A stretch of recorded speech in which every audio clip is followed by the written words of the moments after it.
All right, well, welcome back, everyone. It's my pleasure to introduce Kyle Ferguson.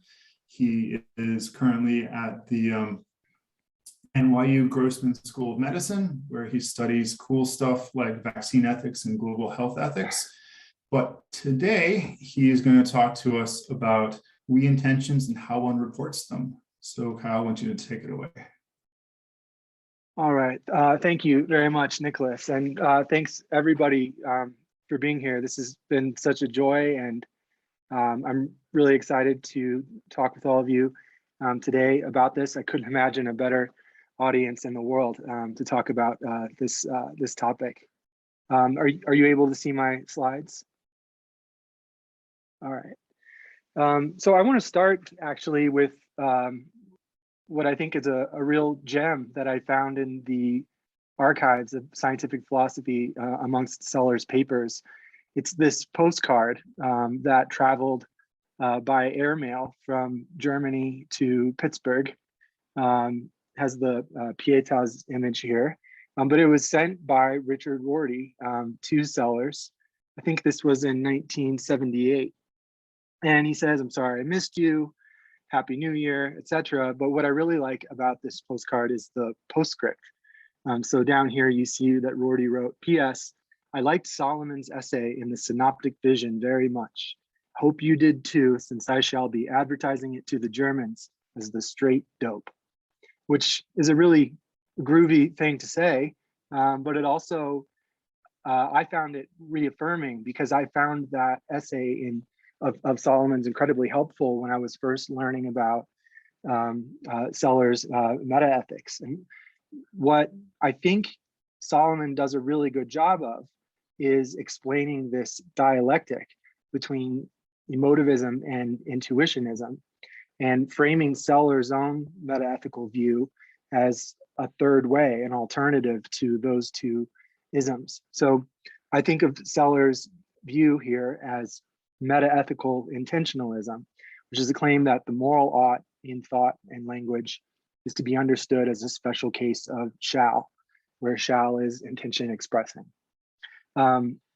This framing of Sellars' view is also sort of vindicated by Sellars' own autobiographical reflections. He says, back when I was at Oxford in the 30s, I had this realization that somehow intuitionism and emotivism would have to be aufgehoben into a naturalistic framework, which recognized ethical concepts as genuine concepts and found a place for intersubjectivity and truth. Sellars himself endorses, before it was published, much of Solomon's essay. In his letter, he says, "You've done an excellent job of tracing the dialectical structure of my thinking on these topics. You've been particularly successful in grasping what I was up to in IILO. But there's a caveat. The caveat is that that paper stems from the 50s, and that more of its weaknesses than you seem to allow were corrected, I believe, in the less involuted papers which followed." This letter, by the way, predates ORAV,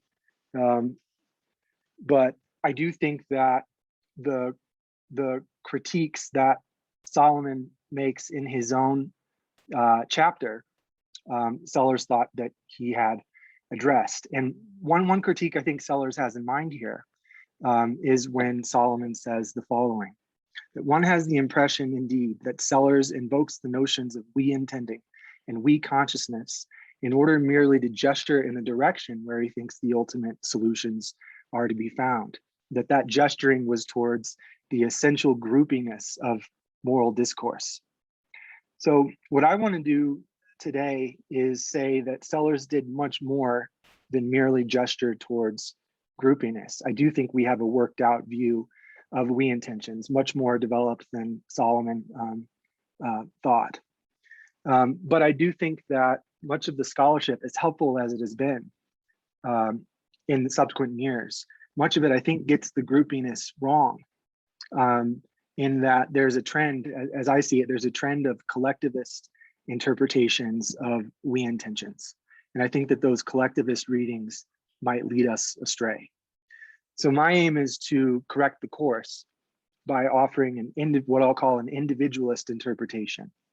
And that's an interpretation that emphasizes the radical egocentricity that Sellars attributes to we intentions. I'm going to focus on this dimension of we intentions having intersubjective form. And I say that rather than, as the collectivist interpretation suggests, where that's a matter of them being shared, I want to say no, it's actually them being sharable. So there's two strategies that I'll adopt here. One is to offer some textual support, but then the one I'm more excited about is this strategy of reportorial assent. And what I mean by that is I want to raise and motivate this question: what do reports of we intentions look like? That is, what do self-ascriptions rather than expressions of we intentions look like? I think that by reflecting on that question and the issues that arise there, sort of tip the scales towards the individualist reading and against the collectivist interpretation of we intentions intersubjective form. All right, so the plan is to speed through a rehearsal of some basic building blocks here that we find in Sellars' theory of intentions. And I want to emphasize the egocentricity that he attributes to them. In part two, I want to go to intersubjective form and make the case that this is about sharability rather than being shared. And then in part three, we'll turn to we intention reporting sentences themselves. So let's start with one. With any other audience, I'd have to go slowly through this, but I think this will be a rehearsal of stuff that all of you are familiar with in part one here. So the first issue here is the distinction between shall do and shall be intentions and what those look like in their verbal expression. So shall do intentions are intendings to do. We express shall do intentions by saying I shall do a, and we can regiment that as shall I do a. On the other hand, there are shall be intentions. Those are intendings that. So we can express the intention shall be P by uttering it shall be the case that P. All right, so these are intention expressing sentences, and there are two types of intention we can express: a shall do intention or a shall be intention. The second component here is what I'll call a practicality thesis. So this is the idea that shall be intentions are intentions, that is, their practical commitments, only by virtue of their relation to corresponding shall do intentions.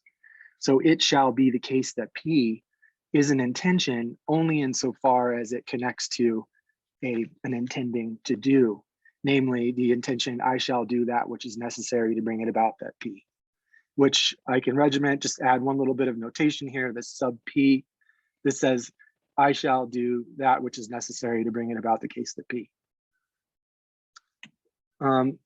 Part three is about reporting, so self-ascribing intentions.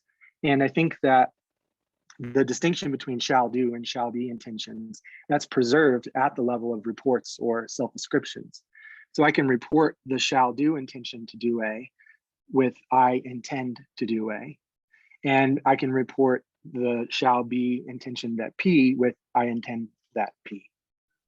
All right, so you find in the structure of intention reporting sentences, that distinction between shall be and shall do is sort of refracted at the level of reports. The fourth component here is egocentricity thesis. And one way to think about this is whether we can substitute second or third person subjects in place of I. So you shall do A, Yins shall do A, he or she or they shall do A. And can we regiment it the same way that we did the I intentions? And the answer is no. And that's because when we use shall, we're expressing our own intentions. Whenever a person uses shall, they're expressing his or her own intentions. Intentions in their expression are inescapably egocentric in this way. They're bound to the first person perspective. So you shall do A with a second person subject is actually in disguise. it's really expressing the speaker's shall be intention. It shall be the case that you do A, which via the practicality thesis connects to I shall do that which is necessary to make it the case that you do A. So we can't let the surface grammar of this sentence fool us into thinking that you can have non-first person subjects in the regimented sentence. So in reality, the intention that's expressed by you shall do A would get reported as I intend that you do A. So ultimately, the reporting sentences, it seems like they need to have I as subject. That's a feature of egocentricity. The fifth, and we're almost done with the sort of inventory here. The fifth point is kind of an obvious one, but it is worth mentioning. The mental state that you express by I shall do A is identical to the mental state that you report or self-ascribe by saying I intend to do A. Right? So the states that you express are the exact same states that get reported in the reporting sentences. But that's okay. So that's an important thing to keep in mind, but it's also important to keep in mind a non-identity thesis. And that's the idea that that which is expressed by intention expressing sentences is distinct from that which is expressed by intention reporting sentences. So I shall do A, that expresses a practical commitment, namely the intention to do A. But the reporting sentence, I intend to do A, expresses a doxastic commitment, the belief that, or the assertoric thought that I intend to do A. All right. So even though you report the same states that you express, the states expressed by reports are different from the states expressed by expressions. All right, so that's the non-identity thesis. One more point about egocentricity. If you think about two agents who think the same thought, as Watson and Holmes are both thinking that it's raining here, they're expressing the same thought in terms of the content, but these are distinct thinkings as states. How does this work at the level of intentions? When Watson and Holmes both intend to butter their bread, they express different contents and different states. And this isn't just a matter of whose bread is intended to be buttered here. Even if Holmes weirdly intends to butter Watson's bread, there's still a difference in content. And this has to do with the indexicality that Stephanie was discussing this morning. So each intends one's own action. There are these ineliminable de se elements with intending. And in this sense, to intend is to be alone. You're only able to intend your own doings, and your expressions of intentions are always those sort of those intendings. But there's possibility of limited transcendence here, and that has to do with the intersubjective form of we intentions. So back to this letter to Solomon. So we shall do A has the logical intersubjectivity, which you correctly point out I was looking for. It permits different people to have, in a strong sense, the same intention, qua content. So notice that we shall do A need not, as some critics have supposed, be chorused. It is a form of practical thought which can go on in foro interno. I can think in terms of we, and in this sense, it is a form of life. Obviously, people need not agree in their logically intersubjective intentions. The point is that they literally can agree. So this intersubjective form of we intentions is a design feature that's meant to allow for sameness of content, despite the indexicality issues that we saw in the previous slide. And with that, I want to turn to intersubjective form as sharability.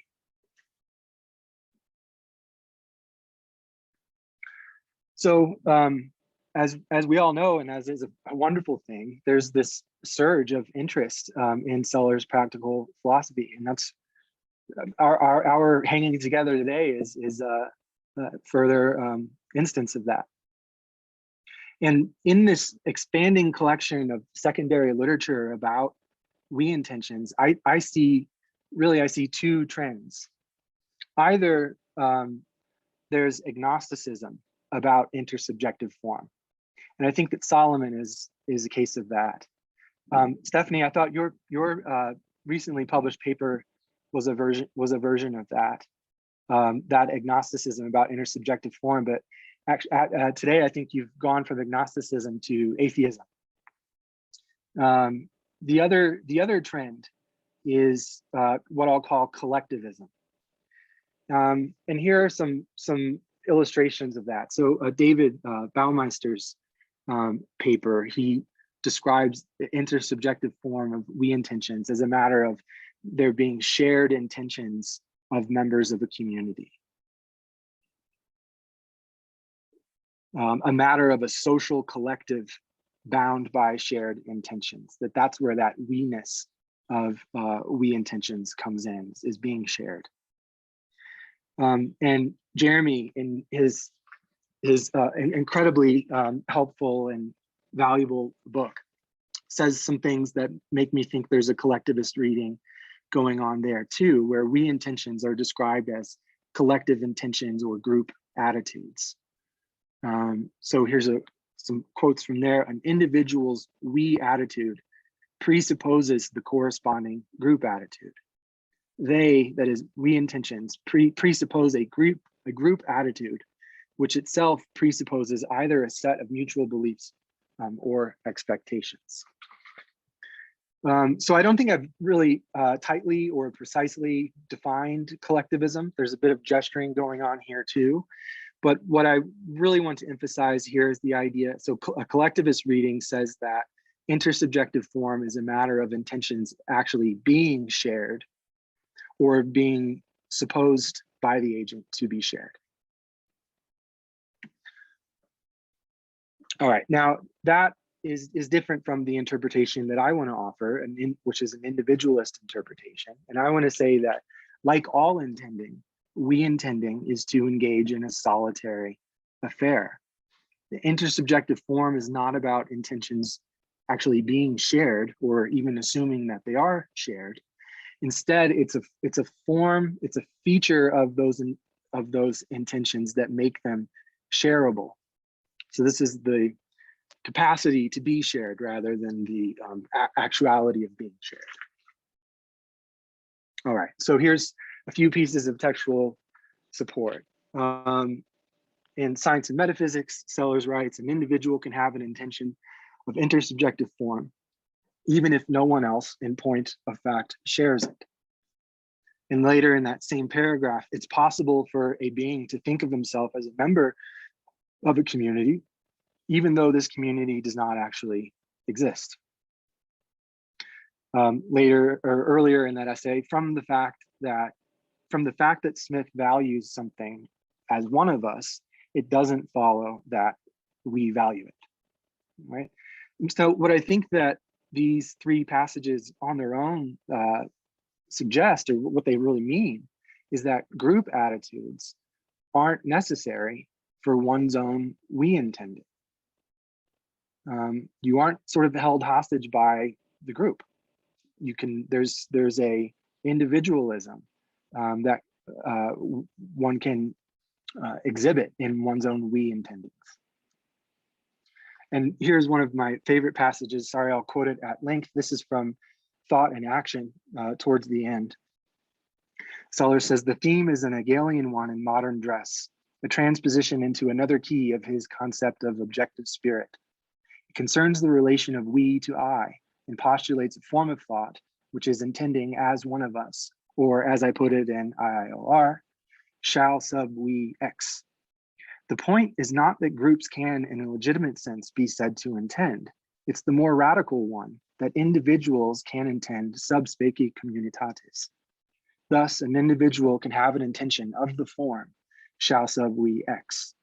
And the members of a group can have common intentions, not only by virtue of the fact that each thinks under the form of an individual, shall sub I, but by virtue of the fact that each thinks under the form of community, shall sub we.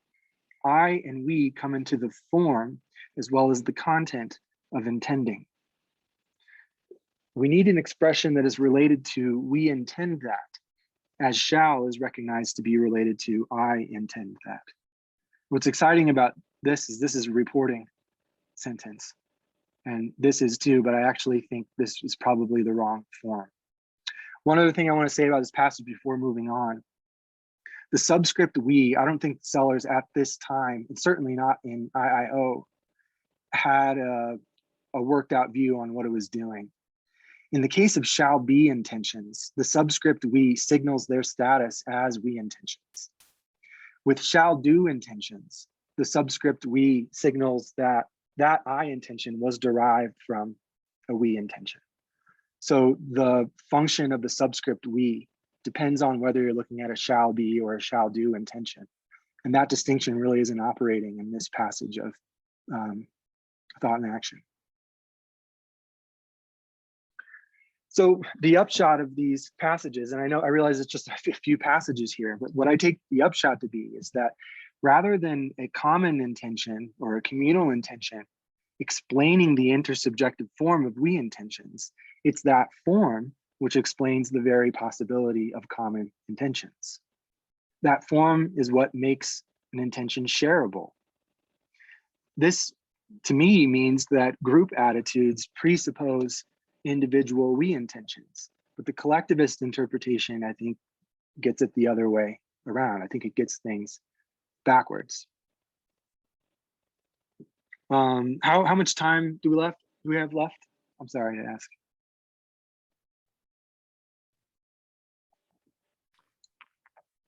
$22 minutes. Yeah, Okay, sorry. Thank you. No, thank you very much. All right.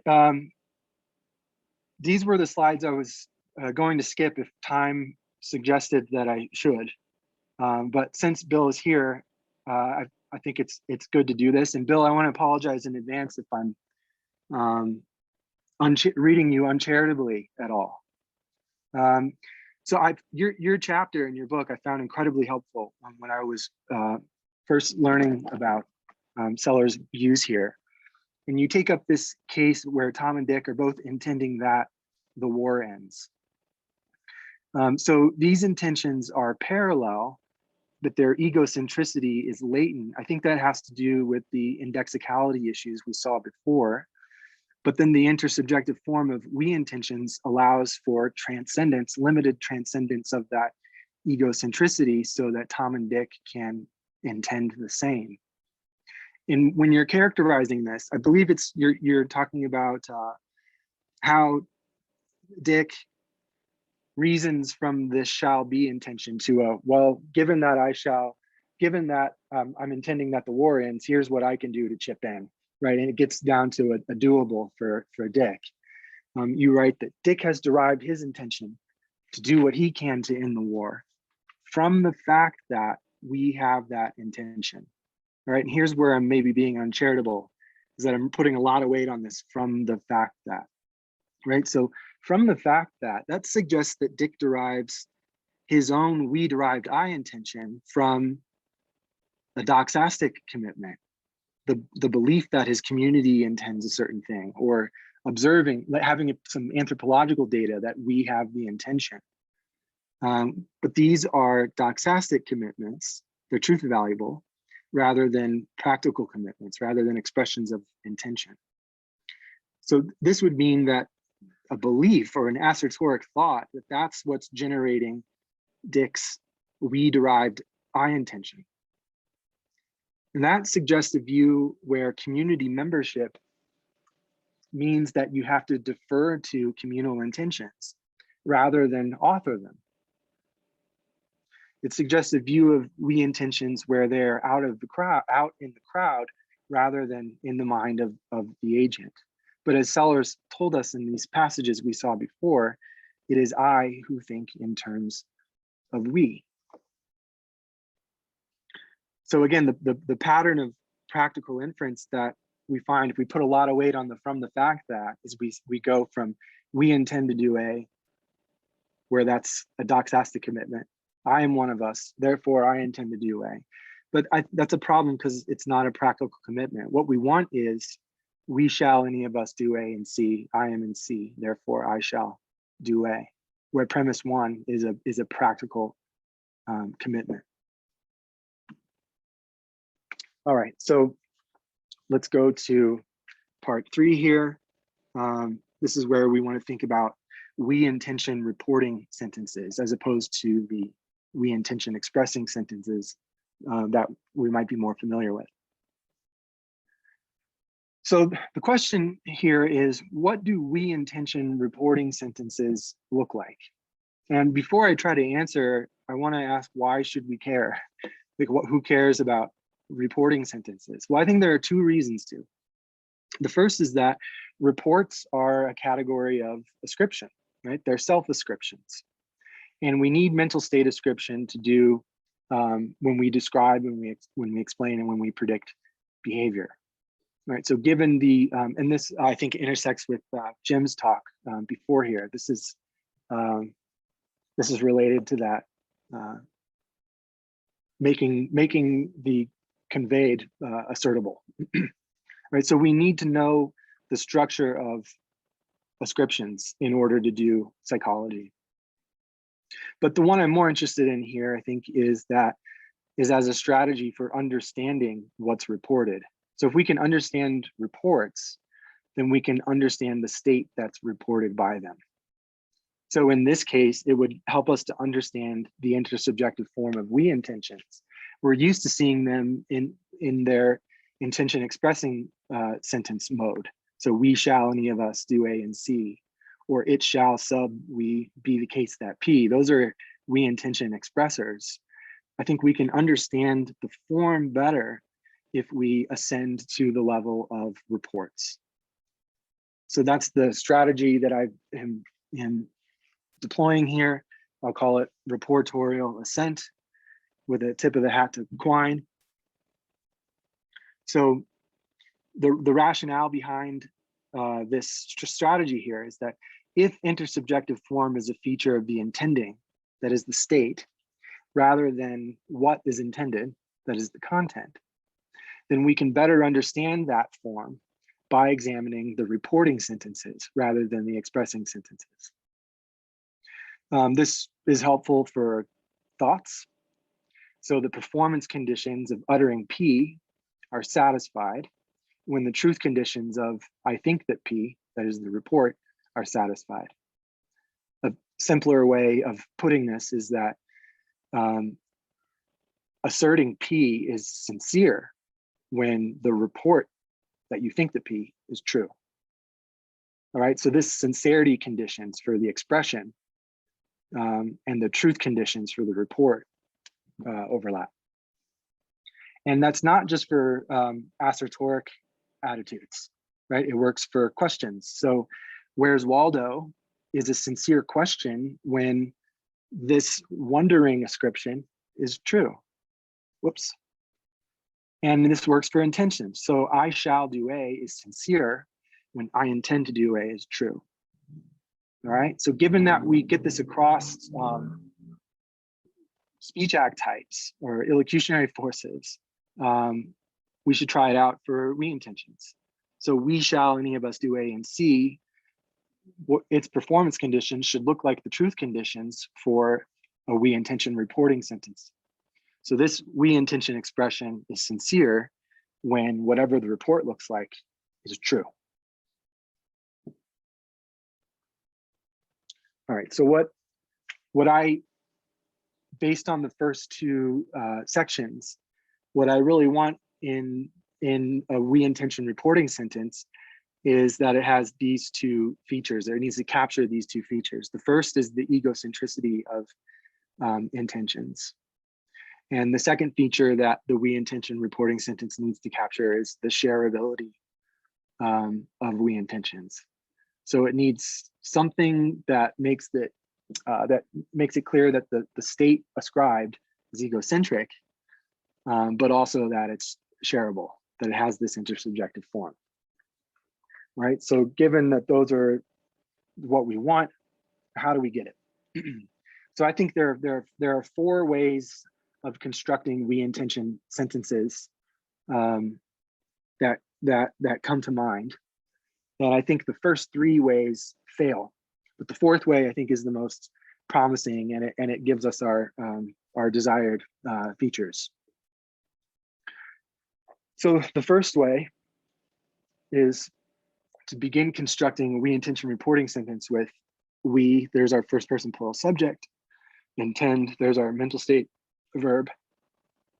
So the report looks like we intend to do A, or we intend that P.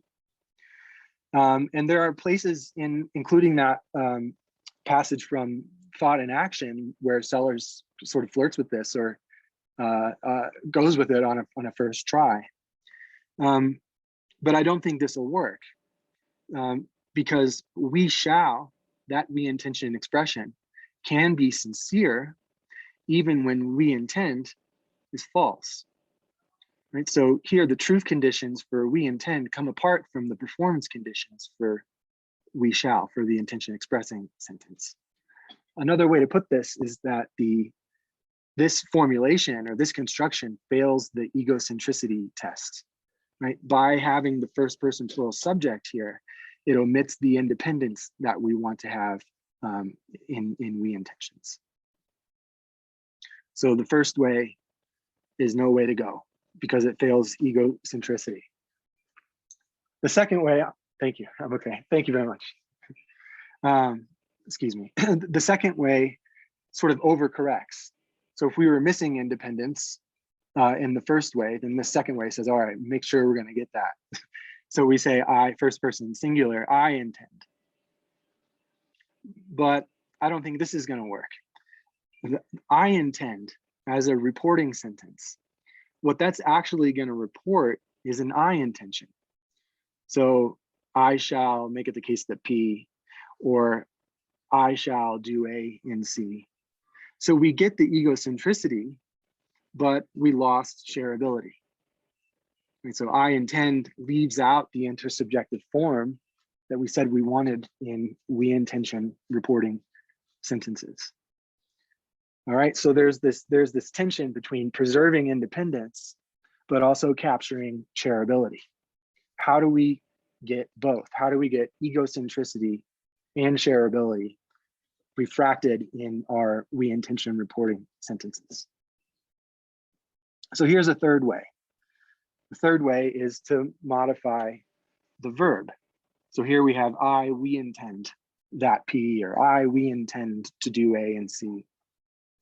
And this is good in the sense that there's stuff there in the sentence that seems to capture egocentricity and sharability. The egocentricity here in the first person singular subject, and the sharability in this modified verb.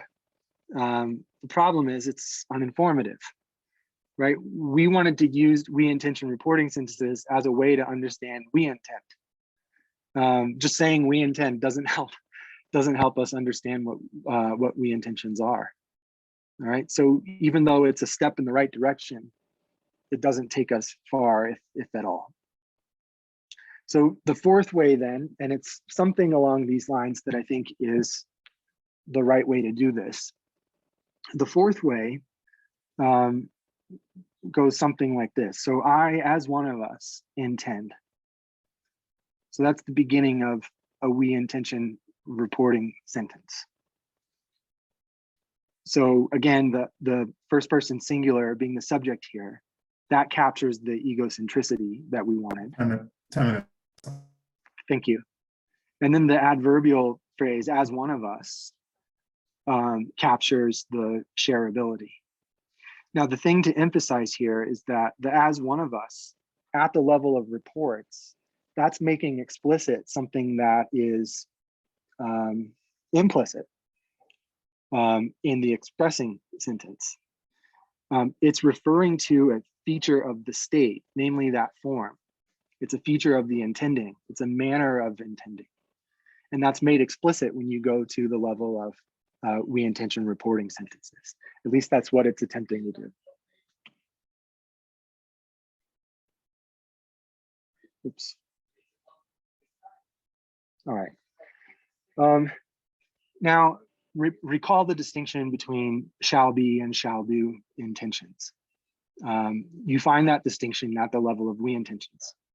And I think that the fourth way, as we've stated it thus far, does just fine when talking about we intendings that is shall be we intentions. So those reports look like I as one of us intend that P. So that reports shall sub we be P. But I worry that when we take this template over to we intendings too, that is shall do we intendings, I worry that it doesn't work. I worry that I as one of us intend to do A and C is actually reporting this we derived I intention.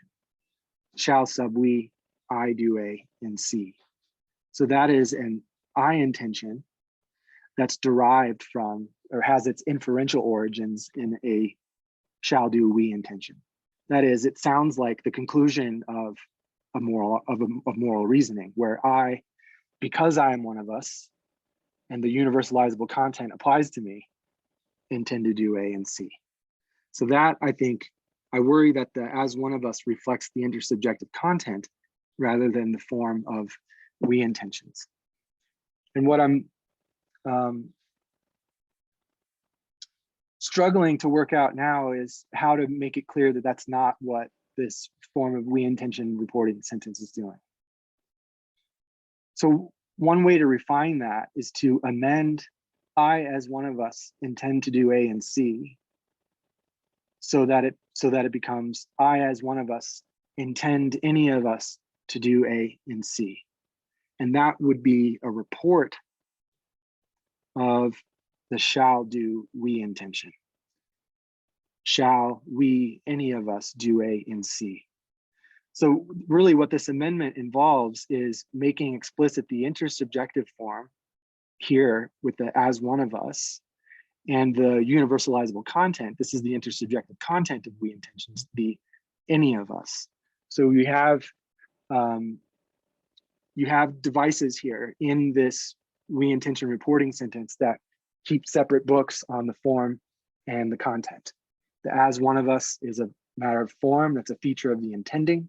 The any of us is the content of the we intention. And both of those show up in the we intention reporting sentence.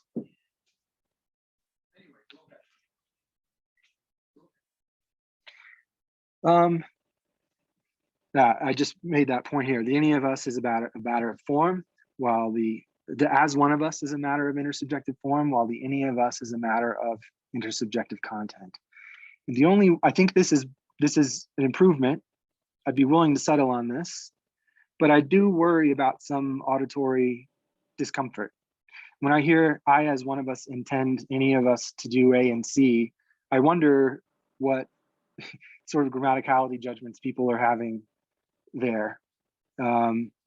And so if we take those worries seriously, there are a few possibilities. Is it 5 minutes remaining? 6 minutes. 6 minutes, okay. So the first possibility is I as one of us intend as any of us to do A and C. I don't know, you add an as and add some commas. I don't know if that handles the auditory discomfort any of you might be experiencing. But this is just to say that the as one of us is about the form and the any of us is about the content. I don't know if it solves the problem. Another possibility is that there's sort of a compound or a complex of intentions here, or someone is simultaneously committed in the following ways. So one would be a shall do intention that's reported as I as one of us intend to do A and C. And then there's a shall be intention. I as one of us intend that any of us do A and C. So this becomes a that, an intending that because of the other person subjects that are involved in any of us. If you recall the example from Solomon's letter, which Stephanie brought up today, any of us shall scratch my back if it itches. That any of us there is the universalizable content. But this is actually a disguised shall be intention. It shall be the case that any of us scratch my back if it itches. So because of that other personness involved in any of us, you might need an intending that. The third possibility is that we just go back to what we had before. I, as one of us, intend to do A and C, but in this case, we insist or we stipulate that the as one of us is playing a dual role, that it, at the level of reports, as one of us is handling both form and content. I'm not settled on any of these, and we only need to settle if you share any worries about the refined fourth way. But one thing that I think is interesting is that the we intention expressing and the we derived I intention expressing, they have the same performance conditions. So we shall any of us do A and C, just like I shall sub we do A and C. Either of them are sincere when I as one of us intend to do A and C is true. There's a passage, and forgive me for not looking up where it's from, where Sellars says, you only really have a we intention if it's reflected in your I intentions. You only sincerely have this commitment if it shows up in what you can do. And I think it's interesting that these two would have the same performance conditions. So what I want to conclude is that the fourth way, even when it's refined, or even when we settle on some most refined version, isn't perfect. But the puzzles about we intention reporting sentences are important. And we haven't done enough to sort of work that out. It's worth working that out because this strategy, I think, is a promising one for understanding we intentions, in particular, their intersubjective form. But what I think is going to be right about these is that we have to place egocentricity at the core rather than the periphery of our understanding of we intentions. And that should show up in how we construct we intention reporting sentences. The individualist interpretation that I was offering today, it comes at the expense of certain visions of groupiness, namely those that I called collectivist interpretations earlier. But that's okay, because the we of we shall, it's communal in form, that's the groupiness, but it's a feature of the individual's intending. And I think this might be perhaps something Sellars had in mind in PSIM towards the very end, when he tells us that we, in its communal, most embracing, non-metaphorical use, is equivalent to the French on or the English one. And that singularity of subject, I think, is important to get right in how we construct we intention reporting sentences. So thank you very much.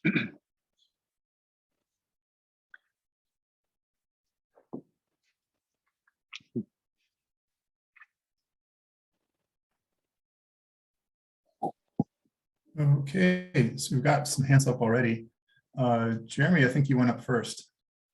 No. So I think Kyle already knows what I'm going to say. I mean, the individualist readings of we intentions seem to be pretty popular here at this workshop, and so I want to push back a little bit and try to defend the collectivist interpretations against a sea of dissent, possibly. So, one of the arguments I'm seeing a lot for the individualist interpretation is, for example, that, Sellars says again and again and again that you can have a we intention that nobody else shares.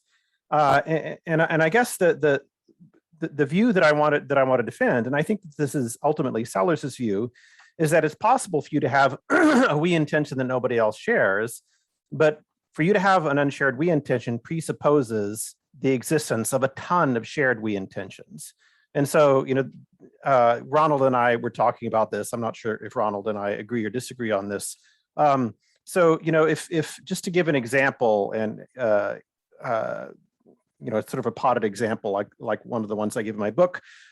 Suppose everybody thinks that Smith has been elected president of the faculty senate, but maybe you are the one person who thinks that Smith is not the legitimate president. Maybe you think that there wasn't a quorum present or whatever, right? So you can believe, qua member of the faculty senate, that Smith is not the legitimate president of the faculty senate. And so that attitude can be unshared, but it can still count as a belief qua member of the faculty senate. But it only counts as a belief, as such a belief, qua member of the faculty senate, because you share a ton of other beliefs with other members of the faculty senate, beliefs about, what the bylaws are, what the procedure is for electing the president, beliefs about quorum, beliefs about the institution of the university, blah, blah, blah, blah, blah. So it seems to me that the ability to have an unshared we attitude is actually parasitic on having a ton of shared we attitudes. And so I think that Sellars actually has, I think this is actually Sellars' view. So at the very end of On Reasoning About Value, when he's talking about the Whooping Crane Society, he says, for there even to be a Whooping Crane Society, they have to share this founding intention: shall each of us Whooping Crane Society members promote the survival of whooping cranes? Once they share this intention, then they can go on to argue about what intentions follow from that. Then they can have unshared we intentions, but they have to have that original founding intention that they all share. Otherwise, there isn't any Whooping Crane Society. And he asks, in a couple of paragraphs later, he says, is there a similar intention for the moral community? Is there an intrinsically reasonable we referential action intention which stands to the moral community as the intention to promote the survival of the whooping crane stand to the members of the Whooping Crane Society? And so it seems like Sellars' position is, for there to be a moral community, people in fact have to share the founding intention. And then we can go on and disagree, and have our unshared we intentions, but only on the condition that we share the founding intention, just like, members of the Whooping Crane Society can disagree about how to promote the interests of whooping cranes, but only if they actually, in fact, share the founding intention. So that's my long comment, and, sort of trying to argue for the collectivist view that actually you have to have all the shared we intentions before it even makes sense to talk about an unshared intention as being a we intention in the first place. Thank you, Jeremy. Yeah, that's super interesting, and I'll have a lot to think about, and I'll need to think about this for a long time. But here's some initial thoughts. So maybe my rhetoric, the idea that you intend alone, that this is the solitary affair, might be misleading, in the sense that there's a community presupposed in your having been brought up and learned a language and acquired all these concepts, right? So there's the community's role in there's intersubjectivity just in the ability to think and form intentions in the first place. So I don't mean a totally like feral child who's kind of thing, but by saying that we can intend alone. What I wonder about with these formative intentions, the sort of founding intention that creates a group or creates a community in the first place, is that seems like an actualization, right? So the state of affairs where people do have that community intention, I think there needs to be something dispositional there to have explained that the actualization, right? And so what I'm trying to say about the intersubjective form is that it's a potentiality. And so what I would wonder about the founding intention that you bring up is how that could have been actualized without the dispositional thing already being there. I hope that's not too disappointing an answer, but I want to think a lot more about the rest of what you said and what you've written there. All right, Preston is up next.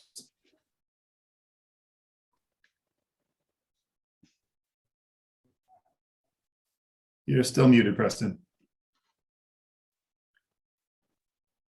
Can you hear me? Yes. Okay, thanks, Kyle.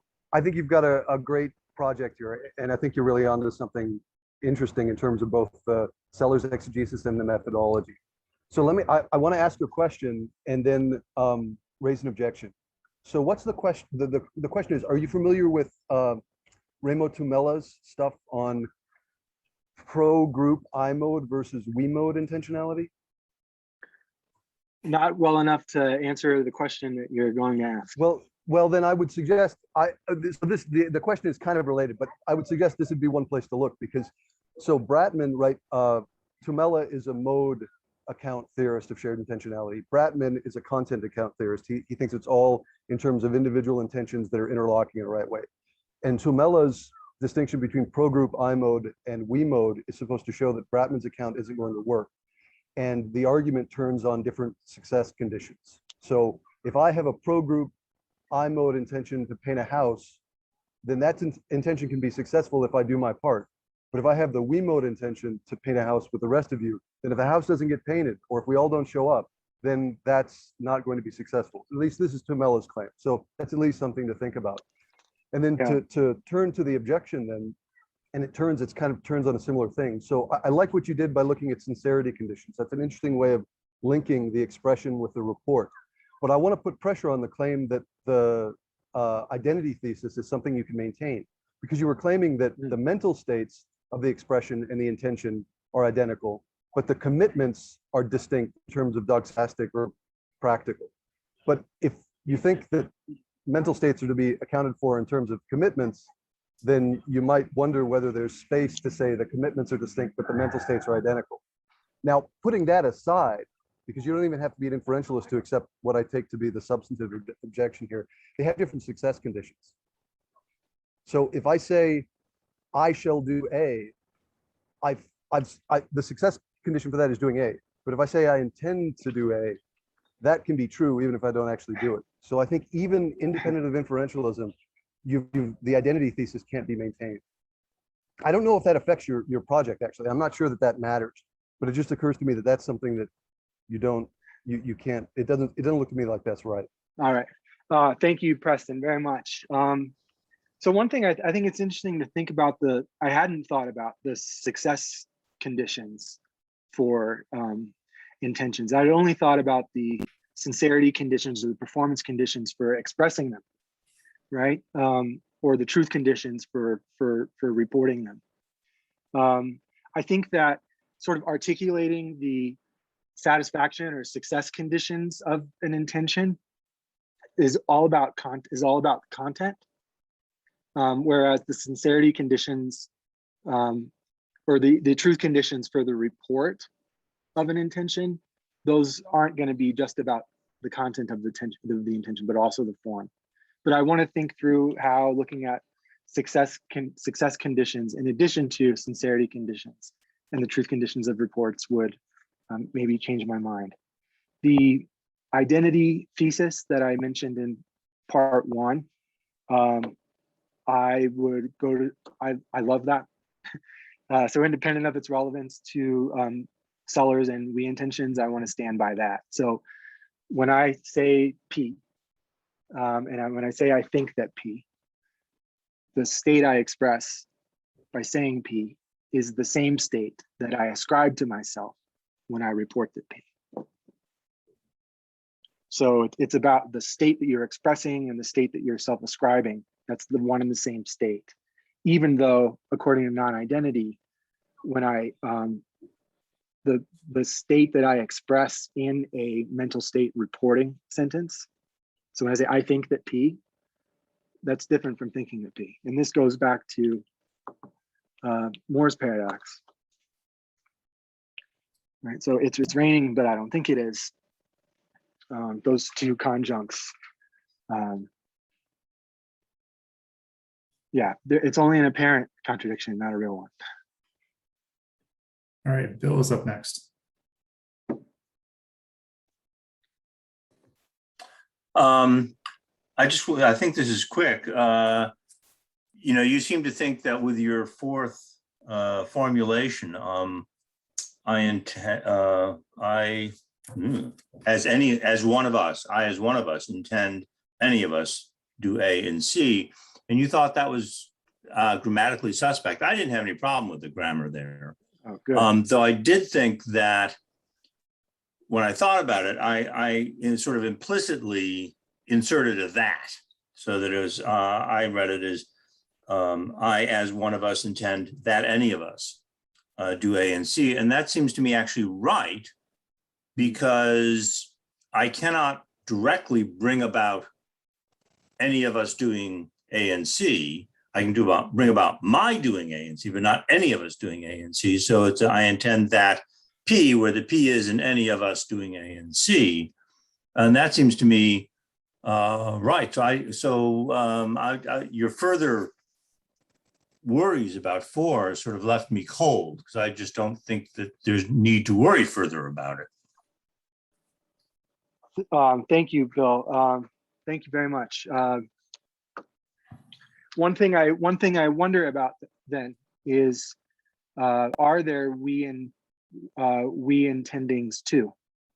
Right. So if the only acceptable report of a we intention makes it an intending that, makes it a shall be intention, then what's the practical reasoning look like from there? It seems like it would be shall sub we be P, right? So that's it shall sub we be the case that P, and you go directly from there to the individual action that it entails for you. So I, or shall sub we, I do sub P A, right? So I do that which is necessary to make it the case that P. So then you would never have a role for we intending to. All right, Stephanie, it's your turn. Yeah, thank you for that talk. I found the paper really clear and amazingly clear, like untangling all these things and putting it in such a accessible way. And I wasn't sure what you meant about me being an atheist now, but I agree on almost everything you said. So I agree on this sharable shared thing, and I agree on the individualism thing. Yeah.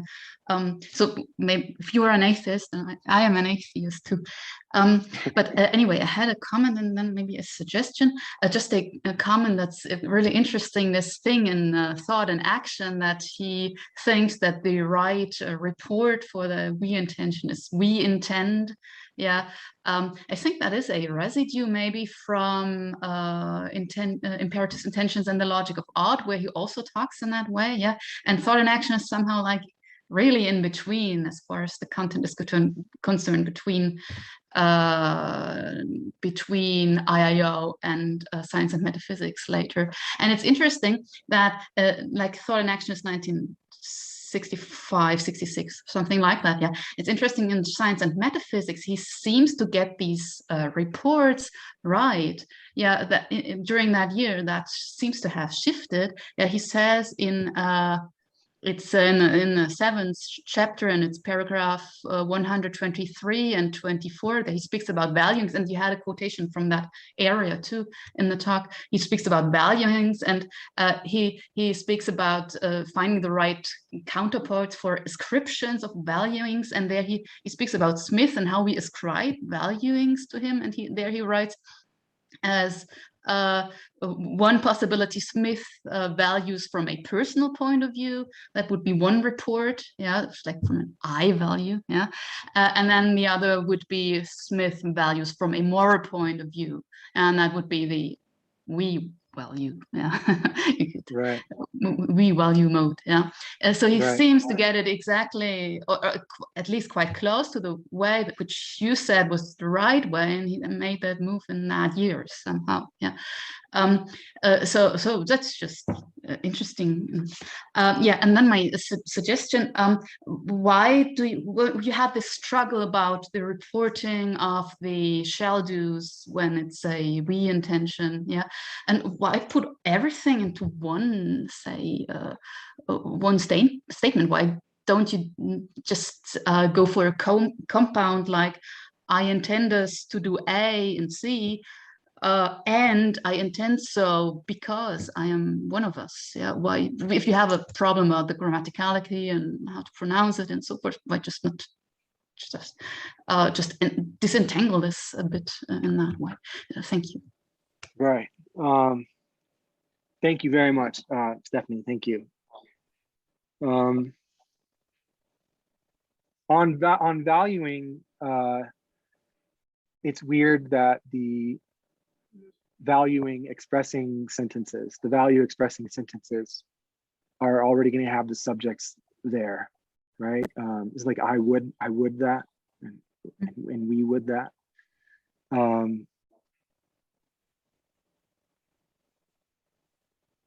There's also interesting stuff there about, you know, valuing as desire, and then desiring being kind of like a dispositional intention, disposition to intend. So there's a close connection there that needs to be worked out. And then as far as the compound, I don't know. This might be like a weird kind of style or preference thing on my part, is that I want sort of clean one-to-one mental state and verbal expression relations. Or I want to leave it to inferential role. And I feel like doing a conjunction like violates both of those preferences. But I don't have a principled reason to rule it out. But I think that your suggestion looks a lot like possibility 2 on my penultimate slide, where it's compound, or you're simultaneously committed to a shall do and a shall be. And I'm sorry about the atheism thing. What I meant to say was, in your paper, you said, you know, Sellars isn't precise about this. It isn't really clear what he means about the intersubjective form. But then I think today, the way I took you was to be saying that there isn't any by the end of it. Yeah. That's the God is dead moment. Yeah, I think he's not quite clear about the intersubjective form, and I think that still, but yeah, I just had no space to go into that question in that essence, but it wasn't of concern so much for that essay. So, but I'm just I totally agree with you on that issue. All right, cool. Thank you. All right, Zach is next. All right, thanks. This was a really interesting talk, Kyle. I think maybe just a pretty simple-minded suggestion just about on the awkwardness of formulation number 4, that I as one of us intend any of us to do A and C. So is it important that the word be any rather than each or all? Because just if not, like, to my ears, right, I as one of us intend each of us to do A, if, and C, or all of us do A, if, and C, both ring less awkwardly in my ears. And just to support that, consider saying, I propose that each of us do A and C, or all of us do A and C, which sounds to me better than I propose each of us, or rather, it sounds better to me than I propose that any of us do A and C. So does it make a difference to you to substitute each or all as opposed to any? I'm fine with each replacing any, but I don't like all. I don't like all, and I think that, you know, in earlier essays he used all for the universalizable form, but it ends up being each. Because Sorry, you're breaking up. Can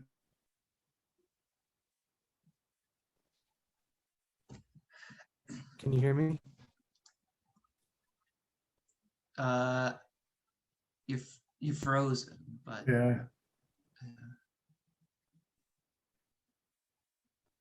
I'm sorry. Sometimes if Hello? you leave.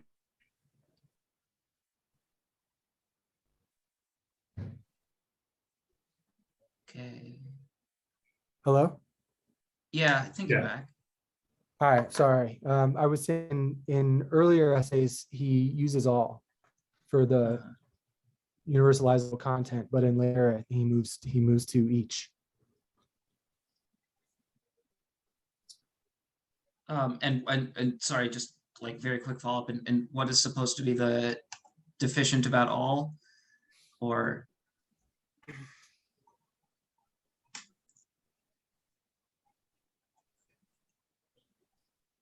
Well, I think there are cases where there's a division of moral labor, and individual acts are entailed by we intention commitment, sort of tailored to each person. So like my specific duties are going to look different from yours. Once there's a division of labor, but we're not all aligned to the same actions. You look but so isn't that disappointed. well, I'm just wondering, wouldn't that be packed into the circumstance? Like the conditionalization on circumstance?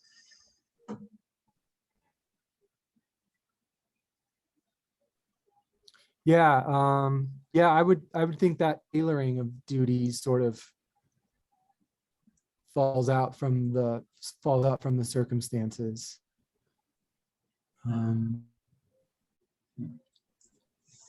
Yeah, I'm sorry, I need to think more about this. Okay, well, thanks.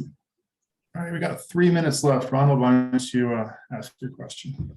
Yeah, I will ask a quick question, but since Zach, you just brought that up and you guys were kind of at an impasse, I think I have something to say about that too, just real quick. I'm just throwing that out and then ask my question, which will be a very simple one. But maybe here's a scenario where the any really is crucial. So think about this famous Singer case, child drowning in the pond, right? And so we have a moral duty to save the child.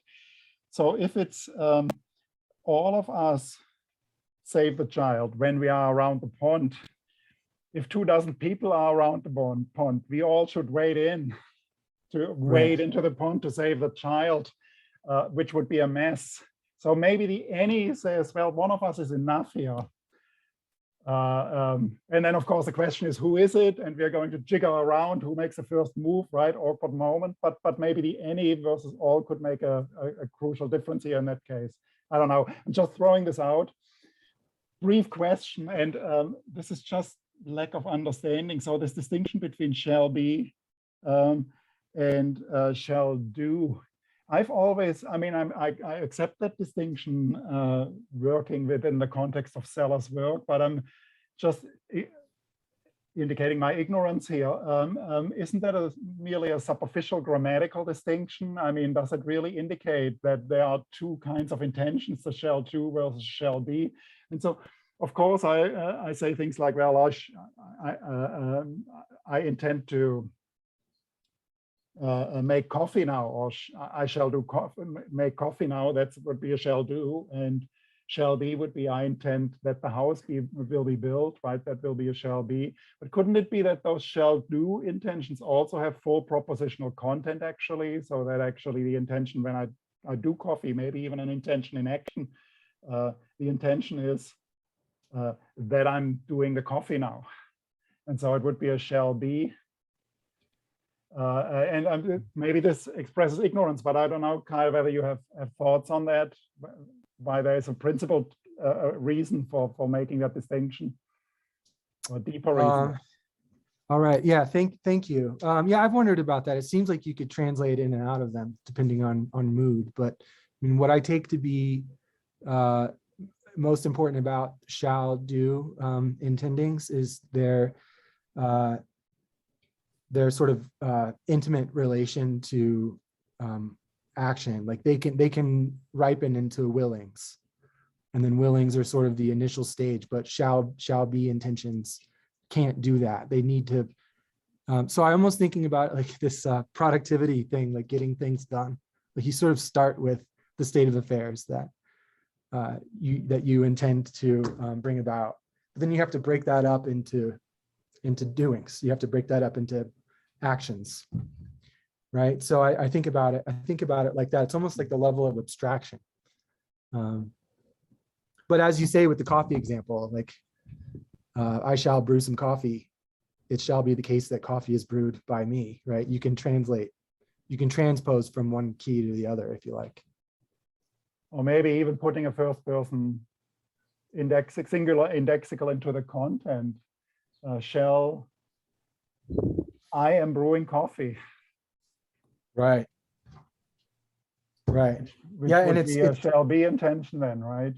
Yeah, and one thing that complicates things here is Sellars' more historical development, right? On what goes in, what the shall operator is operating on. Sometimes it's infinitives, sometimes it's like gerunds, sometimes it's indicatives. So there's not it's hard for me to keep track of what the shall operator is operating on, like what kind of sentence form goes in there. But it's also got to be important for him to keep that distinction, right? Because he wants to be able to distinguish between ought to do's and ought to be's. Yes. Where the oughts come out of the intendings. And so the ought to be's, which enable you to evaluate anything, have to be connected to the shall be's, because you can have intentions about things that you couldn't possibly have any hand in, right? I intend it to be the case that we reach Mars or Jupiter by 2050. I couldn't do a thing with it. I'm not a rocket scientist. And there's not much I could do to realize that, but I could still value reaching Jupiter sooner rather than later. I don't, but that's a different thing. Yeah, that's a helpful reminder. All right, so we're out of time. I guess I'll hold on my question and I'll talk to you later, Kyle. Okay, thanks. Sorry, I didn't mean to jump in and go. So let's thank Kyle, everybody. Thanks, everybody.